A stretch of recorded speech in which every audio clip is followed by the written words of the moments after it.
Yo les amis, très content de vous retrouver dans cette vidéo et comme d'habitude, on va résumer et débriefer cette journée. On fait le bilan de chaque groupe et les pronostics des matchs du jour. Et sans plus tarder, on commence par le premier match du jour. Cameroun vs Suisse, Suisse vs Cameroun, victoire des Nati sur le score de 1-0. Le match fut à l'avantage des Camers à la première période. Ils ont eu des opportunités pour marquer, mais Jan Sommer, le gardien suisse, était encore là. Au retour des vestiaires, la Suisse a pris le match en main et à la 48e minute, le natif de Yaoundé, Brahim Mbolo, naturalisé suisse, ouvre le score sur un magnifique centre de Shaqiri après une belle action construite des Suisses. Inoffensifs, les Lions n'ont pas pu égaliser et même les changements de Rigobert Song n'ont pas apporté un nouveau dynamisme dans le jeu. Mais flop, Rigobert Song, il n'a pas changé sa disposition tactique pour ne pas surtout déstabiliser l'équipe, mais alors qu'il en avait besoin pour donner cette nouvelle dynamisme et cette nouvelle, nouveau souffle pour l'équipe du Cameroun. Aimé top, Mbolo pour son but, Shaqiri et Sommer, leur individualité ont fait la différence avec ce collectif discipliné. Ok, après la Suisse-Cameroun, deuxième match, l'Uruguay et la Corée du Sud. Deux mi-temps, deux ambiances. L'Uruguay et la Corée du Sud se séparent sur le score nul et vierge. 1-0 logique fut les choses proposées par les deux équipes sur le terrain. La première période était pourtant plus intéressante. Les deux équipes se sont créées des occasions. Et en deuxième période, on a ressenti que les deux protagonistes n'ont pas tenu le rythme. Elles sont passées en mode gestion. Le match s'est un peu emballé en fin de match, à la fin, mais on n'a pas eu de but. Pas de top ni de flop pour moi pendant ce match, mais mention spéciale à Valverde. Et le prochain, c'est Portugal-Ghana de CR7.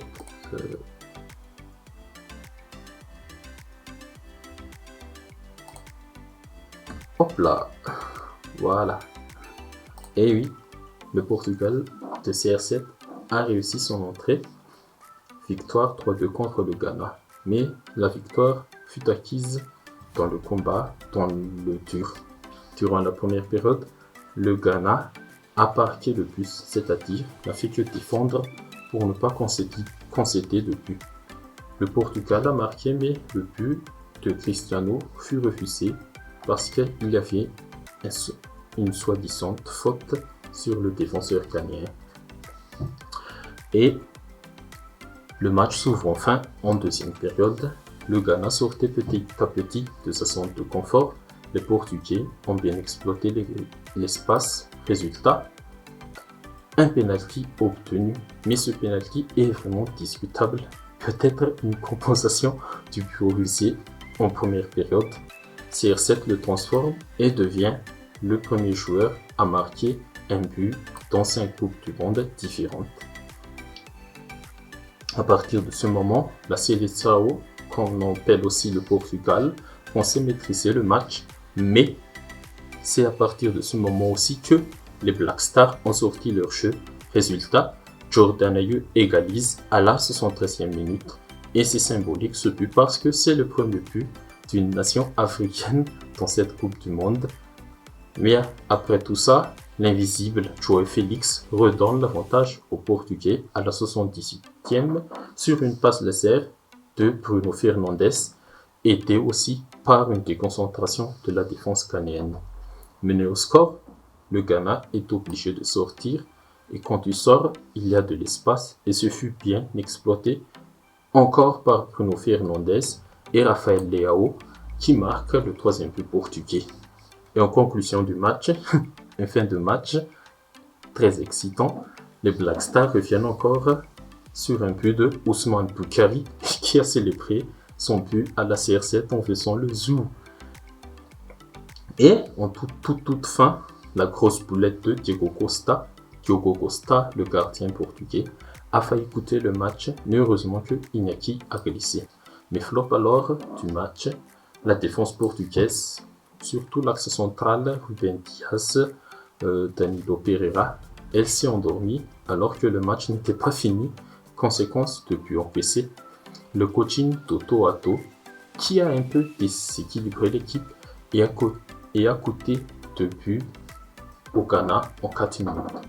Mais top, Mohamed Kudus, sa capacité de percussion a permis au Black Star de sortir un peu de sa zone. Et pour terminer, mes top, Leao et Bruno Fernandes décisifs sur le 3e but. Et maintenant, le dernier match de la soirée, Brésil-Serbie. Le Brésil s'en est sorti du piège serbe.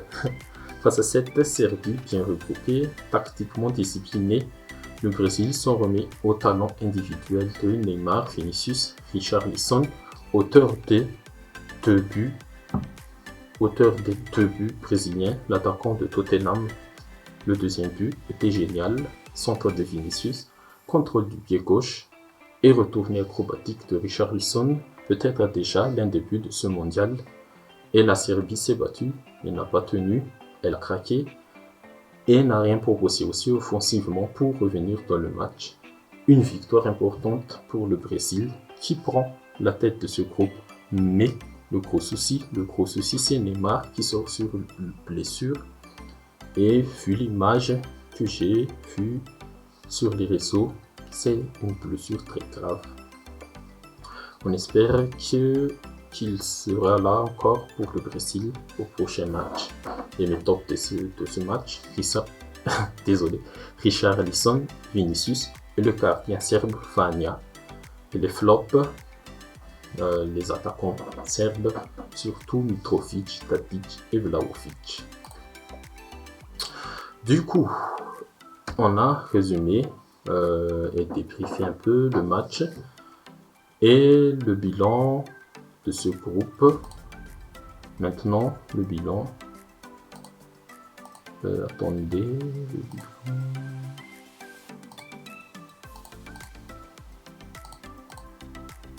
Voilà, attendez. On va un peu. Hop là. Et oui, voici le bilan. Voici le bilan. L'équipe dans le groupe G, le groupe du Brésil, après cette victoire de 0, il est en tête avec 3 points, mais au premier, grâce à son goal average, la 602e place, le Cameroun en 3e et la Serbie termine dernier pour le moment. Le groupe H, Portugal en premier, la Corée du Sud et l'Uruguay se partagent le même nombre de points et le Ghana termine dernier de ce groupe. Et le programme de ces groupes, c'est lundi prochain. Oui, lundi prochain. Et peut-être déjà le Cameroun et la Serbie qui jouent déjà leur survie dans ce mondial. L'équipe qui perd, c'est terminé. Suivi de Corée du Sud, Ghana. Encore un match ouvert. Le Ghana a encore sa chance pour continuer son mondial. Brésil-Suisse, peut-être le match de la bataille du premier place dans le groupe G. Et Portugal-Uruguay. Match intéressant. Match très intéressant pour terminer la soirée. Et passons maintenant à la partie préférée. La partie pronostic. Hop là. Bon, c'est la fin de la première journée des phases de groupe. Et c'était très intense, riche en émotions, riche en rebondissements et déjà des surprises pendant cette Coupe du Monde. Et tous mes pronos n'étaient pas validés pendant cette première journée et on va essayer de valider quelques-unes pendant cette deuxième journée. Ok, les matchs de ce jour, 25 novembre, Pays de Galles, Iran en ouverture. Je vois la victoire du Pays de Galles. Oh, désolé pour l'Iran que j'ai mis. Mais qui va suivre dans la vidéo qui va gagner la Coupe du Monde. Et c'est disponible sur la page et sur la chaîne si ça vous intéresse. Qatar, Sénégal. Le Sénégal a la possibilité de gagner contre le Qatar et doit battre le Qatar pour espérer encore continuer son mondial. Pays-Bas-Équateur, ce sera un match disputé, mais je vois le Pays-Bas gagner.